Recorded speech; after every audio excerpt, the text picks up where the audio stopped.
শুভ সকাল, কেমন আছে সবাই? উমা হোম লাইফে নতুন একটা দিনে নতুন একটা ব্লগে তোমাদেরকে স্বাগত জানিয়ে আমি উমা আসানসোলের ছোট্ট গ্রাম থেকে আজকের ব্লগটা আমি শুরু করছি। উঠেছি আজকে খুব সকাল সকাল, ওই 4:30 নাগাদ। তো 4:30 থেকে উঠে ছাদে তো শুয়েছিলাম, বিছানাপত্র তুলে মুখ টুক ধুয়ে এখন দেখি 5:30 মতো টাইম হলো। এখনও ভালো করে কারোরই ঘুম ছাড়েনি। উপর থেকে এসে তোমাদের দাদাভাই আবার ওখানে শুয়ে দিয়েছে, আর মেয়ে ভোরে উঠে পড়তে পড়তে বই নিয়ে ঘুমিয়ে গেছে। সকালে টিউশনি আছে, আর ছোট মেয়েও ঘুমিয়ে গেছে। এদিকেও পাখা চলছে। আজ তো সোমবার, সপ্তাহের শুরু। মেয়েরও টিউশনি আছে, তোমাদের দাদাভাই স্কুলের জন্য বেরোবে, ছোট মেয়ের পরীক্ষা আছে। তো সকালে একটু চা খাবো। সকালে চা না খেলে না ভালো লাগে না। তো সকালে চা খেলে একটা জাতটারও আছে, আর ঘুমটাও বেশ ছাড়ে। একটু মতো চা খাবো। তো কালকে দুধ এনেছিল, সেই দুধটা দিয়ে একটু দুধ দিয়ে চাই খাবো। তো এদিকে তারপরে টুকিটাকি কিছু ঘরের কাজকর্ম করতে করতে 6টা মতো টাইম হয়ে গেল। তোমাদের দাদাভাইকে আর একবার চা দিচ্ছি।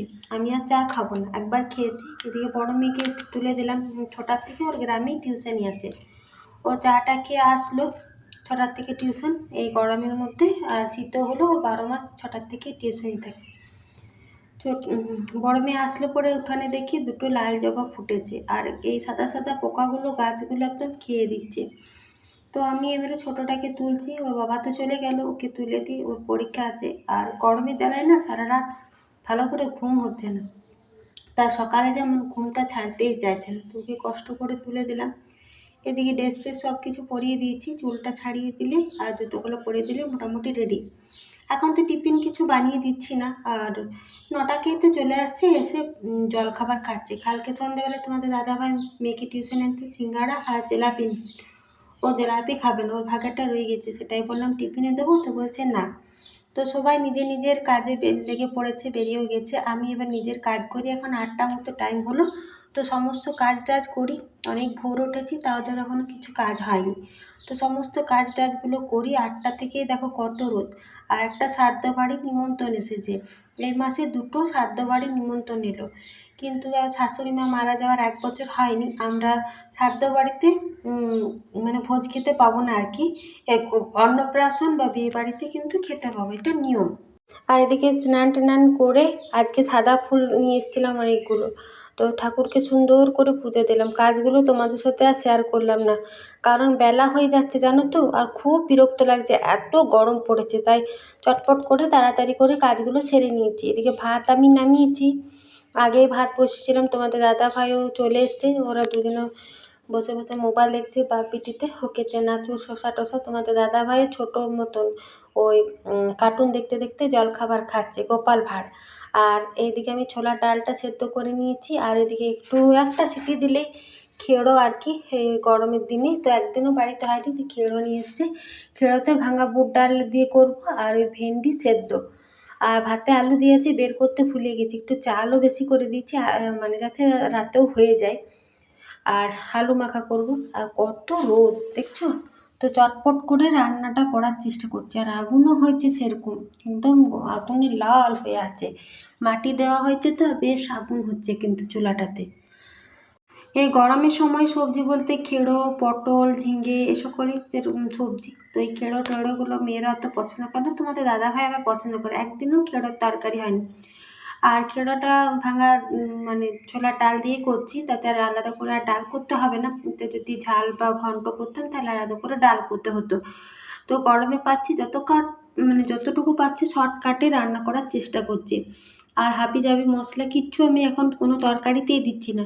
যে আচারের জন্য যে পাঁচমিশালি মশলাটা হাট থেকে নিয়ে এসেছিলো, খুব সুন্দর ম্যাগি ম্যাগি একটা সেন্ট, লঙ্কা টঙ্কা সব কিছু দিই, ওই মশলাটা ডালে সব তরকারিতে এখন দিচ্ছি। তো ওই মশলাটা দিলাম, আর একটু শুকনো মানে লঙ্কার গোটা জিরে দিয়েছি। ঘি দিলে ভালো লাগতো, তো ঘি নেই।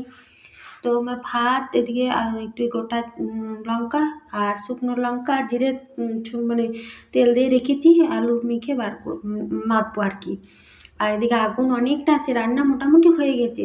তো 8টা মতো রুটি আমি এই বেলাতেই করে নেব, যাতে ওই বেলাতে আর আমাকে আর উনুনের সামনে না যেতে হয়, গ্যাসের সামনে এই গরমের মধ্যে। রুটিও ভালো করে খাওয়া হচ্ছে না। তো 8টা মতো রুটি করলাম, একবারে ওই বেলাকার কাজটা এই বেলাতেই সেরে রাখলাম। আর খুচরো কিছুটা পাঁপড় ছিল, সেটাও আমি ভেজে নিলাম। তাও চুলাতে এত আগুন আছে যে কি বলবো।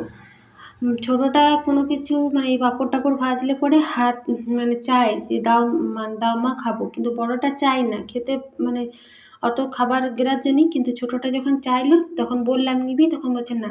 বা ছোটোটা যখন নিচ্ছি তখন আবার চাইছে, তখন ওকে আবার পাঁপড় ভাজা দিলাম। তো রান্না মোটামুটি কমপ্লিট, বাসন টাসন রোদের মধ্যে আর দিচ্ছি না, এখন এক ঘুম দিয়ে দেবো। এইদিকে দেখো এখন 3:30 মতো টাইম হলো, রান্না টান্না করেছিলাম 11:30টার সময়, সেই যে তোমাদের দাদাভাই সেই জলখাবার খেয়ে থেকে ঘুমোচ্ছে। আমারও রান্না হয়ে গেছিলো, এই রোদ গরমের মধ্যে কি করব, আমিও ঘুমিয়ে পড়েছি, বড় মেয়েটা আমার পাশে বারান্দাতেই ঘুমিয়ে পড়েছে। উঠলাম, উঠে দেখি 3টে মতো টাইম হলো। তো আমরা এই কিছুক্ষণ হলো দুপুরে খাওয়া দাওয়া করলাম, ভাত একটু তরকারি রইলো সেগুলো ঢেলে রাখলাম। আর এই ফ্যানের হাওয়াতেই সবসময়, যেমন এই ফ্যানটাই সব থেকে প্রিয়। এইমাত্র খেলাম, ঘরটা এখনো শোকায়নি। আর এই টুকিটাকি কাজ করতে করতে 4টে মতো টাইম হয়ে গেল। তো এত গরমের মধ্যে রাতে ভালো করে ঘুম হচ্ছে না, সে 4:30টার দিকে উঠেছি, খুব ঘুম পাচ্ছিল। তো এদিকে ছোটোটার তো টিউশনি আছে, তোমাদের দাদা ভাই ছোটোটাকে টিউশনি দিতে নিয়ে গেল। আর আমার এখনও দুপুরের এত বাসন আছে আর ছাড় দেওয়া।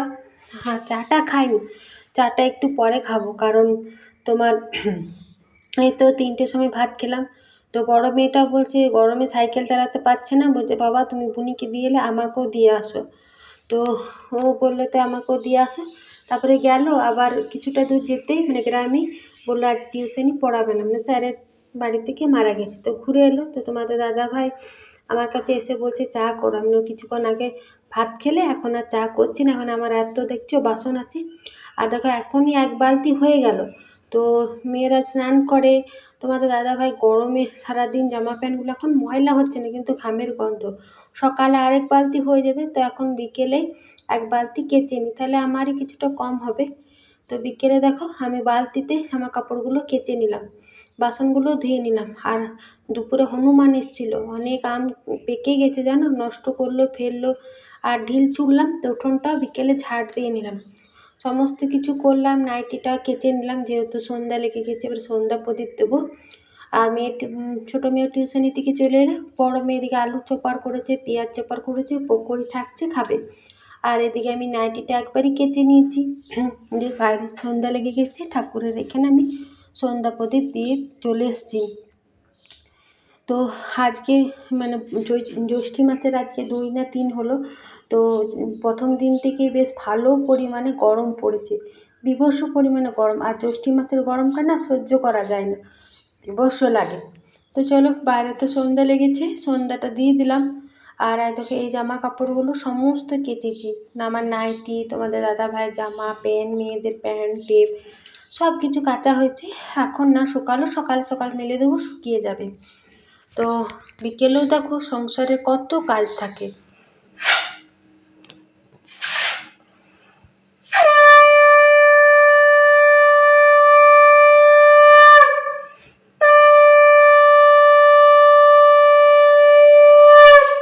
ভিডিওটা এখানেই শেষ করলাম, শুভ সন্ধ্যা।